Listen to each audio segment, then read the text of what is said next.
இன்றே டவுன்லோட் செய்து உங்கள் ஃபேவரட் ஷோக்களை என்ஜாய் பண்ணுங்க. உடனே மயில் அண்ணன் கிட்ட அவர் இப்போ பேசின விஷயத்த இந்த வீட்டுல யார்கிட்டயும் சொல்ல வேண்டாம்னு சொல்லணும். இந்த விஷயம் மட்டும் இங்க யாருக்காவது தெரிஞ்சதுன்னா அப்புறம் என்ன நடக்கும்னு யோசிச்சு பார்க்கவே பயமா இருக்கு. இதனால திவ்யாக்காக்கும் அவருக்கும் நடக்கிற கல்யாணத்துல பிரச்சனை ஆயிடும். அப்படி மட்டும் ஆயிடவே கூடாது.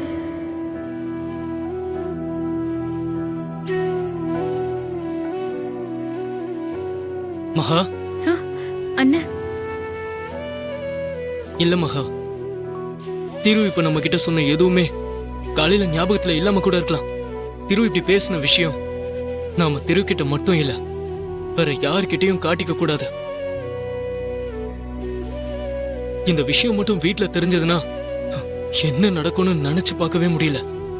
நான் சொன்னது உனக்கு புரிஞ்சிருக்கும்னு நினைக்கிறேன். இது நீங்க சொல்லிதான் எனக்கு தெரியணுமாண்ணா? இது அவர் வீடுன்னு தெரிஞ்ச அடுத்த நிமிஷம் நான் இங்க இருந்து போயிடணும்னு தான் நினைச்சேன். ஆனா என்னன்னு தெரியல, என்ன போக விடாம ஏதோ ஒரு விஷயம் திரும்ப திரும்ப என்ன தடுத்துக்கிட்டே இருக்கு. ஆனா என்ன நடந்தாலும் இதுக்கு மேல நான் இங்க இருக்கவே மாட்டேன். மகா அண்ணா, நான் சொன்னது அண்ணா, இத நானே உங்ககிட்ட சொல்லணும்னு இருந்தேன். ஏன்னா திவ்யாக்காக்கும் அவருக்கும் இப்பதான் கல்யாண நிச்சயதார்த்தம் வேற நடக்க போகுது. இந்த நேரத்துல இந்த விஷயம் வெளியே தெரிஞ்சா என்ன நடக்கும்னு எனக்கு தெரியும்னு. நான் எப்பவும் இப்போ நடந்த இந்த விஷயத்த யார்கிட்டயும் எந்த சூழ்நிலையிலயும் சொல்ல மாட்டேன். என்னால எந்த பிரச்சனையும் வராதுன்னு. திரு போதையில சொன்னதுனால எனக்கு முழுசா புரியலைனாலும் அவன் ஏதோ ஒரு காரணத்துக்காக அந்த பொண்ணை காப்பாத்த தாலி கட்டிட்டான் மட்டும் தெரியுது. திருவ நான் சின்ன வயசுல இருந்து பாத்துக்கிட்டு தான் இருக்கேன். அவன் மனசறிஞ்சு யாருக்கும் எந்த கெடுதலும் பண்ணதில்ல. ரொம்ப இரக்க சுபாவம், ரொம்ப நல்லவன். யாருக்காவது ஏதாவது பிரச்சனைனா முன்னாடி போய் நிப்பான். திரு எல்லாருக்கும் நல்லது மட்டும்தாம்மா செய்வான். அம்பிகா அம்மா அவனை அப்படிதான் வளர்த்திருக்காங்க. ஆனா வேற ஒரு பொண்ணுக்கு நல்லது பண்ண போய் இப்படி ஆயிடுச்சு.